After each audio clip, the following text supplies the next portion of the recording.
actually didn't hurt, but I think the thing's messed up. We're out here filming a Nissan Sentra SER commercial, but instead of doing a normal commercial, we're doing it in 1/10 scale, but it is 10 times the fun. Somebody wanted us to try and do a commercial that we could put on in air that would circumvent all the rules that they have. We have, RC helicopters and other camera rigs, and we make the entire shoot into this radio-controlled shoot, which we hadn't seen done before.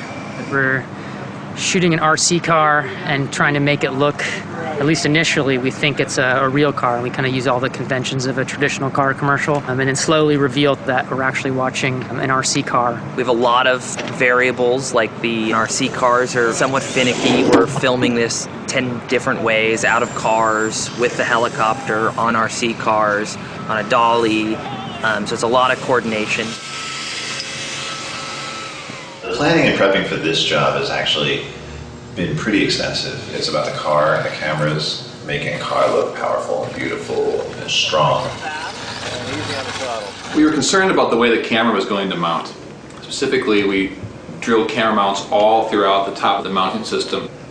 So each one of these holes is a separate place to be able to try to mount the camera from.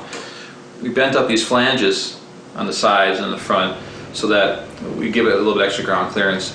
And we actually added these zip ties on the suspension system so that the whole body wouldn't compress down as much. Because we do have a lot of those front shots, which would be pretty much right in the center here. We have to take the metal plate off. Tell me a little bit about what it took to get these cars done.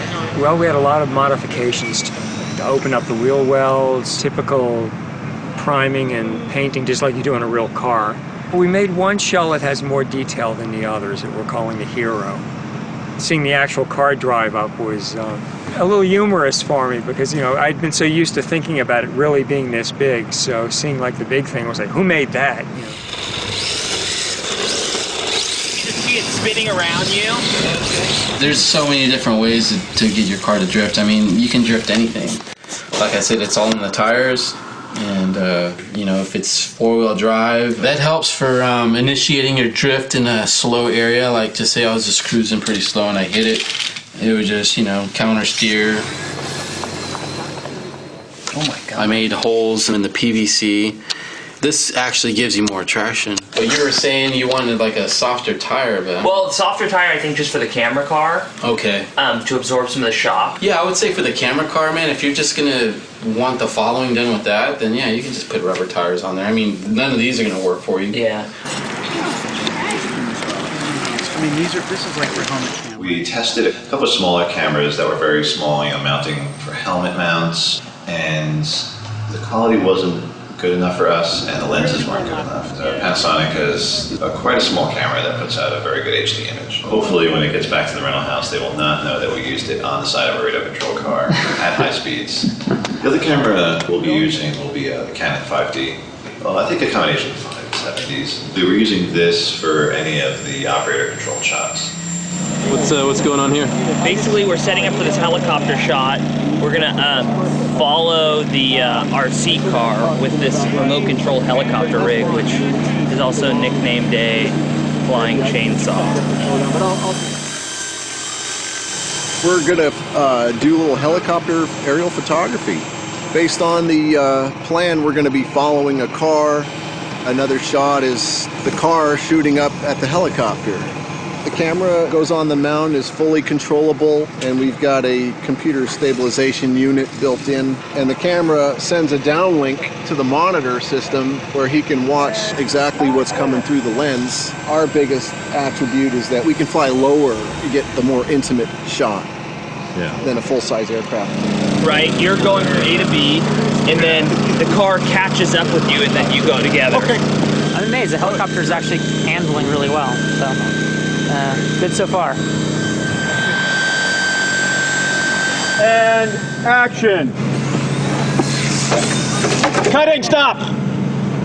It's not broken. What? I think the belt just came off, right? Yeah, the belt broke or something just came off. So the next scene we're doing is we see the car approach the house, and then someone's left pizza box, and it makes this kind of serendipitous ramp and the car launches off the ramp, goes through the doggy door.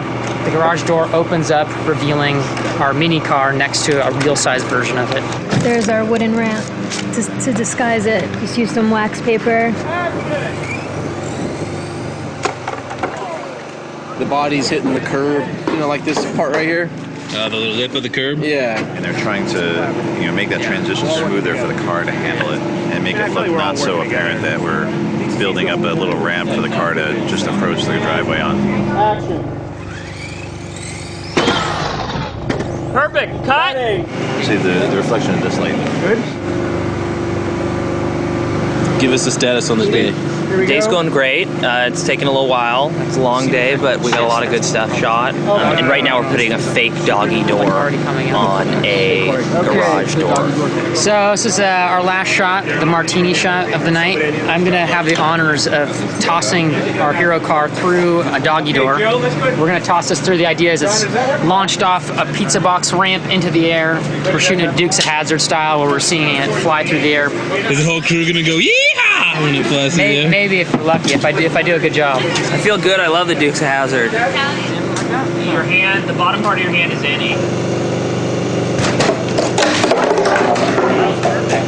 Okay, keep the wheels going. Nice! I think we got it. Cool. Okay, it's pretty squared away. Yeah, I mean, it's like, I don't think it gets any square.